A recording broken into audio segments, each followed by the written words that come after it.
ಇವತ್ತು ಅಮಾವಾಸ್ಯೆ ಅಲ್ವಾ, ಸೊ ಅದಕ್ಕೋಸ್ಕರ ಮನೆಯೆಲ್ಲ ಕ್ಲೀನ್ ಮಾಡಿಬಿಟ್ಟು ಈ ಥರ ಹೊರಗಡೆ ರಂಗೋಲಿ ಹಾಕ್ತಾ ಇದ್ದೀನಿ. ನೋಡಿ, ಇವಾಗ ರಂಗೋಲಿ ಎಲ್ಲ ಹಾಕಿದ್ದೀನಿ. ಅದಾದಮೇಲೆ ನಾನು ಫ್ರೆಶ್ ಆಗಿಬಿಟ್ಟು ಇವಾಗ ಕಿಚನ್ನಲ್ಲಿ ಅಡುಗೆ ಮಾಡಬೇಕು ಅಂತ ಬಂದಿದ್ದೀನಿ. ಅಡುಗೆ ಮಾಡೋಕ್ಕಿಂತ ಮುಂಚೆ ನಮ್ಮಮ್ಮ ಯಾವಾಗಲೂ ಈ ಥರ ಒಲೆಗೆ ಪೂಜೆ ಮಾಡ್ತಾರೆ. ಅದೇ ನನಗೂ ಕೂಡ ಅಭ್ಯಾಸವಿದೆ. ಅಡುಗೆ ಮಾಡೋಕ್ಕಿಂತ ಮುಂಚೆ ನಾನು ಕೂಡ ಈ ಥರ ಪೂಜೆ ಮಾಡಿಬಿಟ್ಟೆ ಅಡುಗೆ ಮಾಡ್ತೀನಿ. ಇವಾಗ ನಾನು ಕುಕ್ಕರ್ನಲ್ಲಿ ರೈಸ್ ಇಡ್ತಾ ಇದ್ದೀನಿ. ರೈಸು ಇಟ್ಟಿದ್ದೀನಿ. ಅದಾದಮೇಲೆ ಅದರಲ್ಲಿ ಉಪ್ಪನ್ನು ಹಾಕಿಬಿಟ್ಟು ಮುಚ್ಚಳ ಮುಚ್ಚಿ ನಾನು ಒಲೆ ಮೇಲೆ ಇಡ್ತಾ ಇದ್ದೀನಿ. ಹಾಗೆಯೇ ಒಂದು ಕಡೆ ನಾನು ಬೇಳೆ ಸಾರು ಮಾಡಬೇಕು ಅಂತ ತೊಗರಿಬೇಳೆನ 1.5 ಕಪ್ಪನ್ನು ತೊಗೊಂಡಿದ್ದೀನಿ.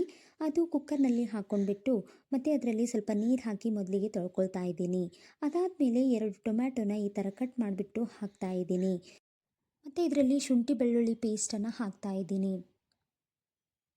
ಹಾಗೆಯೇ ಸ್ವಲ್ಪ ಅರಿಶಿಣವನ್ನು ಹಾಕ್ತಾ ಇದ್ದೀನಿ ಮತ್ತು ಎಣ್ಣೆ ಸ್ವಲ್ಪ ಹಾಕ್ತಾ ಇದ್ದೀನಿ. ಎಣ್ಣೆ ಹಾಕೋದ್ರಿಂದ ತುಂಬ ಅಂದರೆ ತುಂಬ ಬೇಗ ಕುದಿಯುತ್ತೆ. ಅದಕ್ಕೋಸ್ಕರ ಎಣ್ಣೆಯನ್ನು ಹಾಕ್ತಾ ಇದ್ದೀನಿ. ಹಾಗೆಯೇ ಸ್ವಲ್ಪ ನೀರು ಹಾಕಿ ಮುಚ್ಚಳ ಮುಚ್ಚಿ ಇದು ಒಂದು ಕಡೆ ಕುದಿಲಿಕ್ಕೆ ಒಲೆ ಮೇಲೆ ಇಡ್ತಾ ಇದ್ದೀನಿ. ಇವತ್ತು ನಾನು ನೈವೇದ್ಯಕ್ಕೆ ಅಂತ ಶಾವಿಗೆಯನ್ನು ಹಾಕ್ತಾ ಇದ್ದೀನಿ. ನೋಡಿ, ಶಾವಿಗೆ ಹಾಕಲಿಕ್ಕೆ ಒಂದು ಪಾತ್ರೆಯಲ್ಲಿ 1 ಲೋಟ ನೀರು ಹಾಕ್ಕೊಳ್ಬೇಕು. ಹಾಕ್ಕೊಂಡು ಅದರಲ್ಲಿ ಸ್ವಲ್ಪ ಎಣ್ಣೆ ಹಾಕ್ಕೊಂಡು ಅದು ಕುದಿ ಬರಲಿಕ್ಕೆ ನಾನು ಒಲೆ ಮೇಲೆ ಇಟ್ಟಿದ್ದೀನಿ. ಇವಾಗ ಈ ಶಾವಿಗೆಯನ್ನು ಕುದಿ ಬಂದಾದಮೇಲೆ ಅದರಲ್ಲಿ ಹಾಕ್ಕೊಳ್ತೀನಿ. ಅಷ್ಟರಲ್ಲಿ ಒಂದು ಕಡೆ ಬೇಳೆಯನ್ನು ಕುದ್ದಿದೆ. ನೋಡಿ ಯಾವ ಥರ ಎಷ್ಟು ಚೆನ್ನಾಗಿ ಕುದ್ದಿದೆ ಅಂತ. ಇವಾಗ ನೋಡಿ ಅಷ್ಟರಲ್ಲಿ ಇದು ಕುದಿ ಬಂದಿದೆ. ಇವಾಗ ನಾನು ಇದರಲ್ಲಿ ಶಾವಿಗೆಯನ್ನು ಹಾಕ್ಕೊಳ್ತೀನಿ. ನೋಡಿ, ಶಾವಿಗೆಯನ್ನು ಈ ಥರ ಹಾಕ್ಕೊಂಡು ಜಾಸ್ತಿ ಹೊತ್ತು ಇರಬಾರ್ದು. ಏನಕ್ಕಂದರೆ ಹಾಗೆಯೇ ಜಾಸ್ತಿ ಹೊತ್ತು ಇಟ್ಟಿದ್ರೆ ಅದು ತುಂಬ ಈ ಥರ ಅಂಟಂಟಾಗುತ್ತೆ, ಉದುರಾಗೋದಿಲ್ಲ. ಸೊ ಅದಕ್ಕೋಸ್ಕರ ಇದನ್ನು ಹಾಕಿಬಿಟ್ಟು ಅದಾದಮೇಲೆ ಮುಚ್ಚಳ ಮುಚ್ಚಿ ಇದನ್ನು ನಾನು ನೀರನ್ನು ಸೋಸ್ಕೊಳ್ತಾ ಇದ್ದೀನಿ. ಶಾವಿಗೆಯಿಂದ ಎಲ್ಲ ನೀರನ್ನು ಸೋಸಿದ ಮೇಲೆ ನೋಡಿ ಎಷ್ಟು ಚೆನ್ನಾಗಿ ಎಷ್ಟು ಉದುರಾಗಿದೆ ಅಂತ. ಅದಕ್ಕೋಸ್ಕರನೇ ಶಾವಿಗೆ ಹಾಕಿದ ಮೇಲೆ ತುಂಬ ಅಂದರೆ ತುಂಬ ಬೇಗ ನಾವು ನೀರನ್ನು ಸೋಸ್ಕೊಳ್ಬೇಕು. ಇವಾಗ ನಾನು ಬೇಳೆನ ರುಬ್ಕೊಳ್ತಾ ಇದ್ದೀನಿ. ಹಾಗೆಯೇ ಒಗ್ಗರಣೆಗೆ ಅಂತ ನಾನು 4ರಿಂದ 5 ಒಣಮೆಣಸಿನ್ಕಾಯಿ ತೊಗೊಂಡಿದ್ದೀನಿ. ಹಾಗೆಯೇ ಬೆಳ್ಳುಳ್ಳಿ ಮತ್ತು ಸ್ವಲ್ಪ ಕೊತ್ತಂಬರಿ ಸೊಪ್ಪು, ಹಾಗೆಯೇ ಸ್ವಲ್ಪ ಕರಿಬೇವನ್ನು ತೊಗೊಂಡಿದ್ದೀನಿ. ಮತ್ತು ಇವಾಗ ಹುಣಸೆ ಹಣ್ಣನ್ನು ನಾನು ಮೊದಲೇ ಸ್ವಲ್ಪ ತೊಗೊಂಡು ನೆನೆ ಹಾಕಿ ಇಟ್ಟಿದ್ದೀನಿ. ಇವಾಗ ನಾನು ಬೇಳೆಗೆ ಒಗ್ಗರಣೆ ಹಾಕಬೇಕಂತ ನಾನು ಒಲೆ ಮೇಲೆ ಒಂದು ಬಾಣಲೆನ ಇಟ್ಟು ಅದರಲ್ಲಿ 1 ಟೇಬಲ್ ಸ್ಪೂನ್ ಆಗುವಷ್ಟು ಎಣ್ಣೆನ ಹಾಕ್ಕೊಂಡಿದ್ದೀನಿ. ಹಾಗೆಯೇ ಸಾಸಿವೆಯನ್ನು ಕೂಡ ಹಾಕ್ಕೊಂಡಿದ್ದೀನಿ. ಜೀರಿಗೆ ಹಾಕ್ಕೊಂಡಿಲ್ಲ, ಏನಕ್ಕಂದರೆ ನಾನು ತಿನ್ನಬಾರ್ದಂಥ ಜೀರಿಗೆ, ಅದಕ್ಕೋಸ್ಕರ ನಾನು ಜೀರಿಗೆಯನ್ನು ಹಾಕಿಲ್ಲ. ಹಾಗೆಯೇ ನಾನು ಒಣಮೆಣಸಿನ್ಕಾಯನ್ನು ಹಾಕ್ಕೊಳ್ತಾ ಇದ್ದೀನಿ ಮತ್ತು ಅದರಲ್ಲಿ ಕರಿಬೇವು ಸೊಪ್ಪನ್ನು ಹಾಕ್ಕೊಂಡು 1 ಟೇಬಲ್ ಸ್ಪೂನ್ ಆಗುವಷ್ಟು ಖಾರನ ಹಾಕ್ಕೊಳ್ತಾ ಇದ್ದೀನಿ. ಇವಾಗ ನಾನು ಇದರಲ್ಲಿ ಹುಣಸೆ ಹಣ್ಣನ್ನು ಹಾಕ್ಕೊಳ್ತಾ ಇದ್ದೀನಿ. ಹುಣಸೆ ಹಣ್ಣನ್ನು ಹಾಕ್ಕೊಂಡಿದ್ದಾದಮೇಲೆ ಇದು ಸ್ವಲ್ಪ ಕುದಿಬೇಕು. ಕುದಿ ಬಂದಾದಮೇಲೆ ಆ ಬೇಳೆನ ಇದರಲ್ಲಿ ಸೇರಿಸ್ಕೊಳ್ಬೇಕು. ನೋಡಿ, ಇವಾಗ ಕುದಿ ಬರಲಿಕ್ಕೆ ನಾನು ಇಟ್ಟಿದ್ದೀನಿ. ನೋಡಿ, ಇವಾಗ ಕುದಿ ಬಂದಿದೆ. ಕುದಿ ಬಂದಾದಮೇಲೆ ಆ ಬೇಳೆನ ನಾನು ಇದರಲ್ಲಿ ಹಾಕ್ಕೊಳ್ತಾ ಇದ್ದೀನಿ.